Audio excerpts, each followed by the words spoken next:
Stopped off at Kohl's. Stopped off at Kohl's. Stopped off at Kohl's. Stopped off at Kohl's. Picked up a shirt before the big night. I love it. Tonight, my guest is Gary Cannon. If you might know Gary, but you don't know me.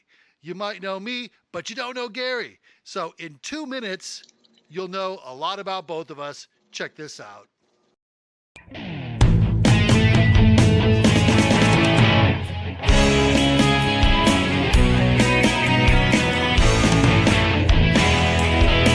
I have always loved music, rock stars, guitars, being a DJ. That led to me working on the #1 comedy of all time. Now I do warm-up and stand-up. I combined comedy and music. It makes me happy. That's why this is the Scott BLUGRIND'S Happy Hour, a talk show about comedy and music.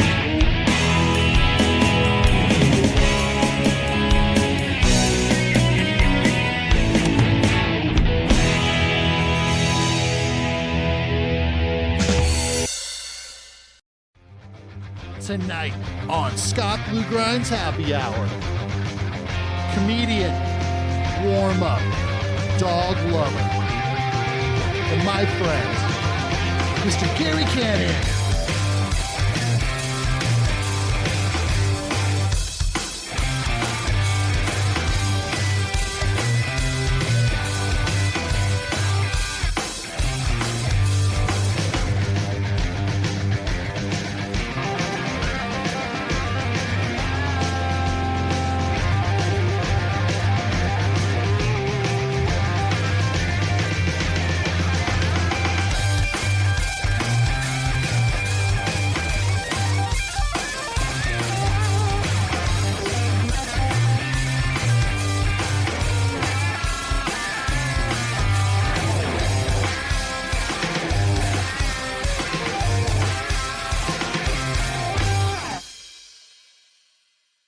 Round of applause, Mr. Gary Cannon. Yay!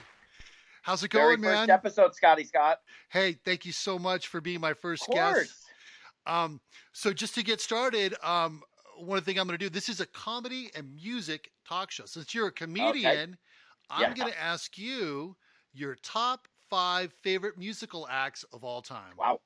Well, I got to tell you, Top this is 5. going to sound crazy. It started off with I recently saw Chicago and REO Speedwagon. That was a great concert. Right. Journey is up there. Bon Steve Jovi. Byrnes, man. You and Sean, I know this is just a crazy switch from those 4, but you go to the Beastie Boys. You go to. did you watch the thing on Netflix, the Beastie Boys documentary? Great. It's so cool. I just watched it. Yeah. There's that. Apple TV. And then I go to some other things that you wouldn't believe, like Barry Manilow. I'm a huge Barry Manilow fan. Lionel Richie, the Commodores. Easy. That's my jam. I love it. I have all of that crazy random shuffle stuff, on my phone that I love listening. Save it. Save it. Save it. Seriously. Save it for people who were bombing. But what were you doing right before you got Craig Kilborn? Where were you at in your comedy? Were you already at the Improv? Yeah, I got to tell you, I got pretty lucky because what happened was I had just moved down to LA in 2002. I moved down here. I was doing stand-up for about a year, something like that. And I think it was in the fall of 2003. I had just been down here for about a year. And I got passed at the Hollywood Improv. And the only reason I got passed, and I remember this clear as day, Brett Butler, who I'd known from the Bay Area, she had been working a couple clubs in the Bay Area, the San Jose Improv, the Sacramento Punchline, and I had worked with her. And then when she finally came down and was working some clubs in LA, she had requested me. She requested me at the Ontario Improv and said, hey, I want Gary Cannon to feature for me. Well, I had no attachment to the Improv. So she called up the booking office and said, get Gary Cannon. I want him to feature for me. Perfect. That's nice. So she got me onto the show. That led to an audition at the Hollywood Improv, which, you know how those go. This was 3 o'clock in the afternoon on a Wednesday, me and 40 other comics. and Really? I There ended there up are doing auditions well like enough, that I still? guess. Like What's that? that's how it works? There's a daytime audition That was how it worked back in 2003. in Yep. 2003. Okay. I'm like, wow, how So do I you think? did that. I did the audition. It went as well as it could have gone. And I remember at the end of the show, the booker, Matt Coleman, said, "Hey, if we like you, we'll call you and we'll pass you." And he came up to me in the showroom afterwards and was like, "Hey, just so you know, you don't have to wait. We've already passed you." And Wow. I remember the very first night officially that I worked there was Thursday night, and that's when the show was crazy huge. The Thursday nights at the Improv years ago were big, and it was like Who was the names back in 2003? Oh, Drew Carey. Okay, okay. Drew Carey and his improv show. That was the big night Oh, Wayne with Brady. Jonathan Mangum, Wayne Brady, Kathy Kinney, all those people. And I got to host a sold out show. It was crazy. And I was hosting probably once a week for the next couple of years, which was great. Wow. So in 2003, at the end of that year, I was passed the Improv. And then that's when I got the job at Craig Kilborn, just, kind of as a fluke, because I was kind of sniffing my nose around looking at warm up gigs. I was hanging out at the Late Late Show with Craig Kilborn. With I heard that they were Roger looking Lumberg for somebody. Roger was the guy, the main guy, but they also had a backup guy to him because Roger couldn't do all 5 days. Roger had sitcoms, and those obviously paid much more money. Yeah, him and So Dave Roger killing could it. only do 2 or 3 days a week, right? Yeah, yeah. So with that said, they needed somebody to cover Roger for 2 days, 3 days a week. Well, the guy that they had wasn't working out, wasn't a good fit. I came in at the right place at the right time. Me and 2 other guys auditioned for the show, and Roger, crazily enough, was the guy who got to pick who got the gig. I mean, which is crazy that the warm up would get to pick who is going to be kind of his understudy. So that's what happened. It was a crazy time, Scott, because I literally just moved to LA, was working the Improv, was working on the Late Late Show with Craig Kilborn, a major late night CBS show. That's a hot Like, show. it was pretty awesome. You know what I mean? That's the joke that got you. That's the joke that got mom. Is this your daughter right here? Is that your daughter? How old are you, by the way? Too old for me. Let's do a couple minutes about your buddy, Steve Byrne, because Steve Byrne is taking Yeah. you. You did Sullivan and Son, and from there you guys did a podcast Yeah. together, and from there, when he's headlining, like I saw in New York and Las Vegas, he takes you Yeah. with you. So can you tell me a little bit about your friendship with Steve? It changed my life because from there I got to meet Ken Jeong. I got to work on other TBS sitcoms. But CBS. because of that show, every summer they would go out on the road and do stand up. And I got to go out on the road with them and be the host for their Sullivan and Son comedy tour every summer to promote the show because And that's how was it was airing in the booked. summer. A night of And- Sullivan and Son, kind of. That's Yeah, how they would package yeah. it. Oh, nice. And it was great. And then that's how Steve and I became buddies, and we started a podcast. And we've been great friends. I mean, I love all those guys from the show, but Steve is the guy that I talk to, a couple times a week and check in and see him. And I really working on that show was a blast. Doing that tour was absolutely amazing. And then they're flying you, and listen, we got to do some cool things. We got to do some cool stuff with the Pittsburgh Penguins because Steve was from Pittsburgh and the show was based in Pittsburgh. I mean, there were some cool things that we got to do. And, even to this day working with Steve, it's just a blast. You always, this. I mean, it's like when you're on the road, who you're working with makes all the difference. You know what I mean? And that's why a lot of those guys love working with their friends because they know at the end of the night they're going to have a great time. Yeah, it's very hard to find people you could travel with. And I was tried to book some shows in New York, and it was all, how many people can you bring? And when you're a guy from out of town, there's only, you called maybe a couple relatives I had out there. But so to show up with a headliner who goes, this is my opening guy, boom, that's a great ticket. It literally eliminates all the bullshit. You show up with a headliner, you have your own hotel. It eliminates all of the nonsense in 2 seconds. It's the greatest. I don't know who's next. I don't know who's next. I don't know who's next, but good luck following this. Yes. Oh, chow. Oh, chow. Okay. Currently, I'm a warm-up. I'm doing warm-up. But for 20 years, I was the DJ.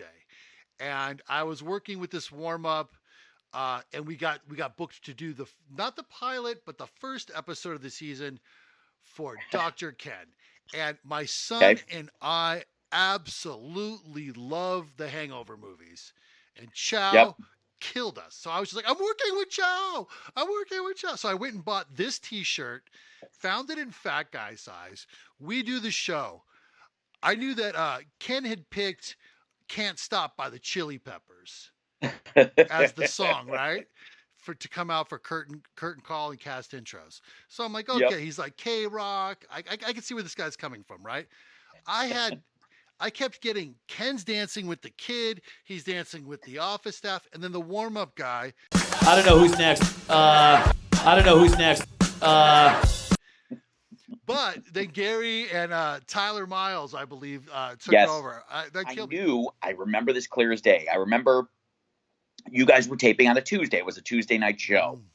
And I remember waking up on Wednesday and getting a voicemail from an unknown number on my cell phone. I was like, who's calling me at 8:30 in the morning? It was kind of odd, right? Right. I listened to the voicemail. It said, hey, Gary, this is Ken Jung. Here's my number. Call me. I need to ask you something. I knew immediately what he was asking. I just knew it. And he said, hey, we didn't have great luck last night with the warm-up. Would you be willing to do my show? And I said, hey, listen, I would do it in 2 seconds, but I'm doing Conan, and there's no way that I can get from Warner Brothers in Burbank to Culver City to Sony Studios in 30, 40 minutes. Right. That's a tough Ken drive. said, leave when you can. We will fill the time till you get here. You know that this is unheard of. He personally fired the other warm-up, called him at 11 o'clock Yes. at night. Yes. I said, Yes. You guys look like you're thrilled. Thank you for sitting in the front row. Who doesn't love negative body language? Nobody got that joke. Good. All right, guys. Scott, I'll never forget the very first time I did a warm-up gig, one of the first times. They wanted me in at like 8:30 in the morning, and it was for like an infomercial, some crazy, I don't even know what it was. And so half the audience was already there because they were filming behind just that section, all paid. I didn't know this at the time. They were an all-paid audience. Nobody cared. So they said, okay, there's that group of 40. Just go start talking to them. Right. And again, I don't know how to read the room. I'm new to this. I go in, Scott, how's everybody doing? Let's get loud. And it's like 8:30 in the morning. And these people are like, get out of here. You know what I mean? Like, they just weren't having it. Yet they wanted nothing to do with it. It was just like, but I didn't read the room enough to know, like, that's not what you do. You got to slowly ease in. And like doing Conan, which I love because that's a great fit for me. That's a show that I know I'm good at, which is right.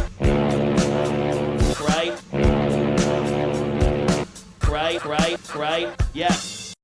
Tell me a little bit about doing comedy on cruises and maybe the highs and the lows. I went and did my audition at the IMPROV because that's where they were holding the audition. There were people there from Norwegian using the IMPROV as a stage for potential. Through the Levity? Levity, yep. Okay. Yep. So they're part of it too. Levity, which is the IMPROV, helps book Norwegian cruise ships, right? A lot of these cruises, Royal, Carnival, they have their own booking process. But Norwegian likes to use the help of Levity because they have a stable of comics that they can go to and get people booked quickly. So I went in there. They said not to swear. They said don't do crowd work. I did everything that they told me not to do. I know. I was almost like, no, I don't really, I don't care either way. If it works out, great. If it doesn't, no problem. Yeah. Well, it paid off. A week later, they called and offered me some work. And I will say what I did like about it was just being able to travel to places for free and get paid for it. Like every person on the cruise, they're obviously paying to be there, and you're the talent, and they fly you out. You get a decent cabin. You know, they're flying you to How Barcelona. is the cabin for a comedian? You're not sharing a room or anything like that, right? No, you have your own room. Are you allowed to go around the boat? Are you allowed to like go up to the Lido deck and get food and hang out? Everything. You're what's considered a guest entertainer. So you do have pretty much full-on privileges. You do have kind of that whole thing. Now, what's good about it is hot tub in the middle of the day with everybody? No. The one thing you can't do, there's a few little minor rules. You can't use the pool just because they're small. You can't be at one of the bars if it's too busy. They want those for the passengers. There's a lot of little things that make it fun, yet make it difficult as well. Like if somebody's willing to fly me to Barcelona and I can work, that's fantastic. But the other side of it is you're also doing 11, 12 shows in a week. And there are people who will complain that you repeated a joke. By the way, guys, do you have anybody visiting us from out of town? Anybody visiting? Barstow. Yes. Barstow. Yes. And then another question I have for you, because I find myself, I like doing my songs and jokes. I really don't want people to feel my pain. I want to keep it fun. I want to keep a party going. I don't want people to know my personal problems. But then I've had some bookers go, I want to feel your pain or something. Right. I'm like, the next, 5 guys in a row telling you your pain is not like, woo, let's go out. But you're like that too. It's like, it's not like you get super personal. Have you ever gone through a phase of doing like real personal stories? No, but you know what's crazy, Scott? I have heard from a lot of people, and this was early on, that you're never successful until you start talking from a place of truth. You start, there'll be times where I'm talking about, all of the jobs I had, after college before I became a stand-up, and people love those stories. They're like, why don't you ever do those in your act? And I was like, I don't know, I guess I just don't find that funny. Other things from high school, and I just don't find that funny. But I do know that there are so many people who say, you can't be successful unless you come from that place. However, the rule always was like, if you wanted to appear on the Tonight Show or Letterman, you had to speak from your heart and do jokes that were relatable. And then you'd see a guy like Mitch Hedberg, and you're like, exactly. That's what I was going to say. That's my hero. hero. This guy's not doing anything that's Dangerfield. Part of him. Dangerfield. He never did that. So you can say that, and then there's always the exception to the rule. You know what I mean? Like for me, of course, would I like to go on the road and headline this, that, and the other thing? Maybe, but I do know that my wheelhouse is hosting. I love hosting. I love getting the crowd pumped up. I love creating that energy. What about if someone said, Gary, how about a 1-hour Netflix special? Listen, there are these things out called dry bar comedy specials. You've heard of those, right? That they film them in Salt Lake City. I think they're all clean. They're all clean stand-up shows. They're called dry bar comedy specials. Speaking of dry bar, cheers. There we go. One more time. I don't think I could put together 45 minutes of clean material. And if I did, it's not me. It's not what I do. It's not. I can't go out there and fake 45 minutes and be comfortable doing it, nor I don't think I would want to. I don't think that's the program I want people to see. I don't want people to save it off at Kohl's, right? Save it off at Kohl's, right? Thank you, guys. What advice would you give to other comedians out there just chomping on the bit to get back out there? What would you say? I would say follow your example. Just keep getting out there. Keep doing social media. Content is the best thing you can do. Do a YouTube channel, set up a podcast, do as many comedy shows as you can. Because again, anybody who says, "Oh, I have 3 hours of material," but yet they haven't performed it anywhere, who cares? It's useless. You just got to keep getting out there, doing it over and over again, and that's going to make you that much better. But it's different now from when I started because you have a whole social media arm out there that can really help you get things going. So, social media is just as important now as the act and just the writing and all that stuff because, it's crazy that clubs want to see how many followers you have, what you have going on with your Instagram, YouTube, all that stuff. So, just keep plowing away. There's no substitute, man, for hard work. Great. Hashtag funny business. Hashtag funny business. Hashtag funny business. Yes, you know it, yeah. What do you think about how comedians should approach online comedy? I think online comedy without an audience is always going to be tough. I don't think you can listen. I did that show at the Laugh Factory on Monday. It's hard.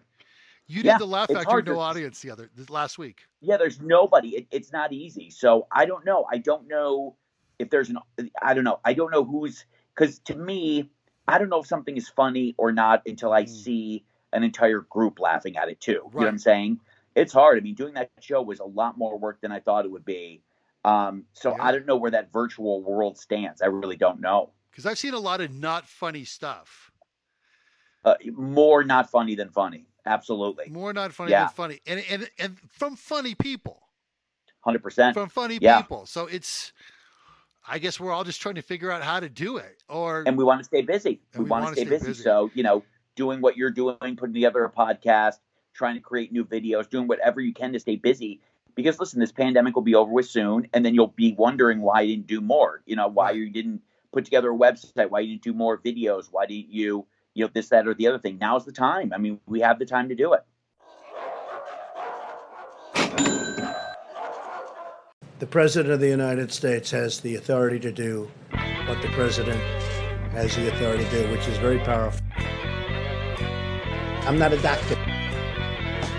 Trump! I'm not a doctor. When I see the disinfectant, where it knocks it out in a minute. Donald Trump. Yeah, and I say, maybe you can, maybe you can't. Authority is total. Enough. Donald President of the United States calls the shots. I'm not a doctor. I'm not a doctor. I'm not a doctor. Trump, I'm not a Trump, doctor. Trump this, Trump that, Trump that. Supposing we hit the body with a tremendous, whether it's ultraviolet or just very powerful light, injection inside. Or again, I say maybe you can, maybe you can't. I'm not a doctor. I'm not a doctor. I'm not a doctor. I'm not a doctor. I'm not a doctor. Trump, Trump, Trump this, Trump that, Trump that. I was asking a question sarcastically to reporters like you just to see what would happen. But it does kill it, and it would kill it on the hands, and that would make things much better. That was done in the form of a sarcastic question to the reporter. Donald Trump. I'm not a doctor. When you report fake news, you are the enemy of the people. Because it's a hoax. Yes. Yes. Yes. Okay? $1. It's a Gary question. Okay? Okay. What famous Gary won an Oscar for Best Lead Actor in 2017? There's not a lot of Garys out there. Lead actor, won an Oscar. Gary. I could give you a major echo hint. Gary Odom. Yeah, Gary Oldman. Give him a round of applause, everybody. Yep, there it is. Gary Oldman, $1. who was also nominated for Best Guest Star on Friends back in the day when he worked on our show. Want to hear a funny Gary Oldman story? When I was talking to LeBlanc about, so we used to have these really long rewrites, and there's this one scene where he's drunk, and you know Matt's got to get to Chandler's wedding, so he throws Gary over his shoulder because his character's supposed to be drunk, so his head's on this side, and on the like maybe 20th take, Gary goes, "Is that my ass?" Because he's over there, and I thought it killed the audience because. And so I asked him, I said, who wrote that? Who wrote that rewrite? I'm like, was it Marta? Was it David? Was it Calhoun? You know, who was it? And Gary Oldman wrote that rewrite. So big joke. Wow, he did it on his own. So you got $1. Wow. Let's go for changing $5. Lives here, go Scott. for $5 or stop at $1. Go for $5. Here we go. Go for $5. Conan O'Brien. What Breaking Bad star was also a writer at SNL when Conan was a writer at SNL? What Breaking Bad star? Let me see. Breaking Bad star. Odenkirk. Well, Bob Odenkirk, you got $5, everybody. Give him a round of applause. Where's my sound effect button? Woo, round of applause. Okay, I great. love it. So are you getting ready to go for $10? Here we go. So wait, do I lose? If I miss this, do I lose the $5? I don't know. It's for charity. Let's just play. Okay, let's go 10. I had great sound bites, but I don't have the copyrights for them. A friend of mine, I was talking to him before, he goes, so don't play it. They'll mute your whole thing. Okay, here we go. Okay. A Steve Byrne question. Hope Okay, you I'll don't get mess. this. Here we go. In the movie Couples Retreat, what role did Steve Byrne play? He was him and his wife were a couple in therapy, right? He doesn't that have a close? character name. It's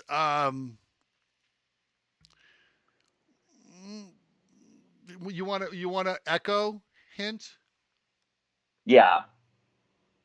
Drinking. Did the echo? Did you hear the echo? Yeah. He was someone who a bartender? Alcoholic. kind of close enough. He was drunk guy. We're gonna give it to you. Drunk guy. Okay. Alcoholic. His finest moment. Okay. Everybody's got that moment where they have that. They're in a, okay. Anyways, I'm gonna give it to you. Am I up to 10? You're up to 10. We're going for 15, Gare. Okay. Dog question. What kind of breed is this dog? He's got Mastiff? a mohawk too. Did you notice that mohawk? Is that a Mastiff or Great Dane? Even weirder. I'll give you a hint. It starts with an X. I don't know. It's a I don't know how to say it. It's a a Sholowitz Quintal. I don't know. Here, I'll show you what it looks like. Oh my gosh. Look at that. It's named Wow. after I would have never gotten that. The underworld. I wouldn't have gotten okay, that. I thought you were a dog. Anyways, I created it, so we're going to do the next question. Here we go. Here's a See, my dogs are barking at you in the background because they are upset that I did not get that wait, question. the charity called you're fired. You don't know dog. You know what your dog things are. Man, I didn't mean to call you out like that. Charity, I'm going to give you the money anyways. Okay, so here we go. Oh my goodness. Okay. WB question. WB stands for Warner Brothers. Name two of the brothers. Name two of the brothers? The Warner Brothers. Thomas and Gerald?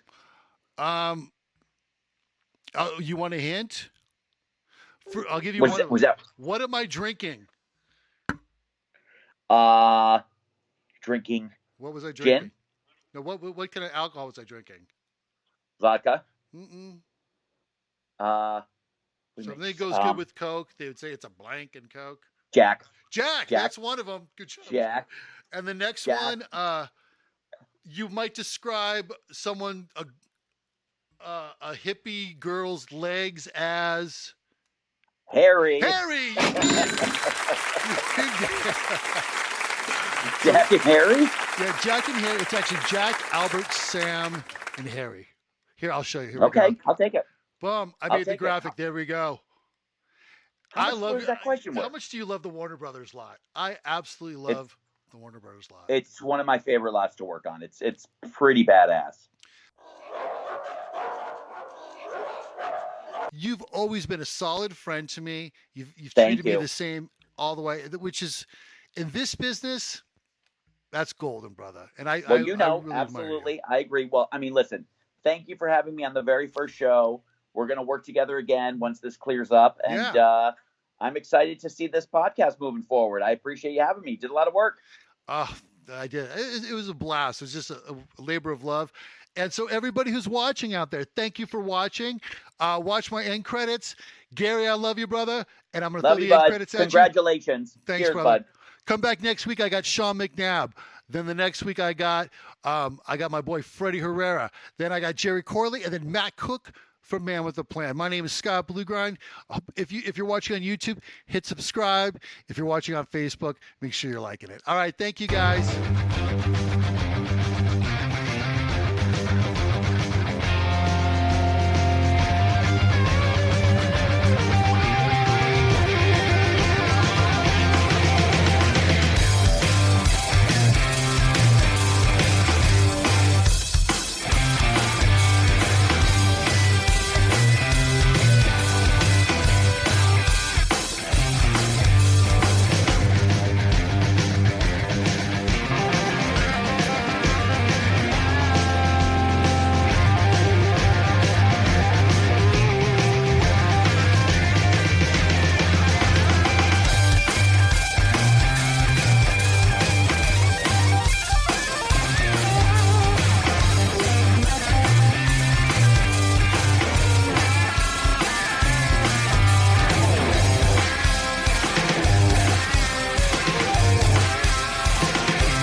bye-bye. Bye-bye. All right, I gotta go. Thanks, guys. Good night. Bye-bye.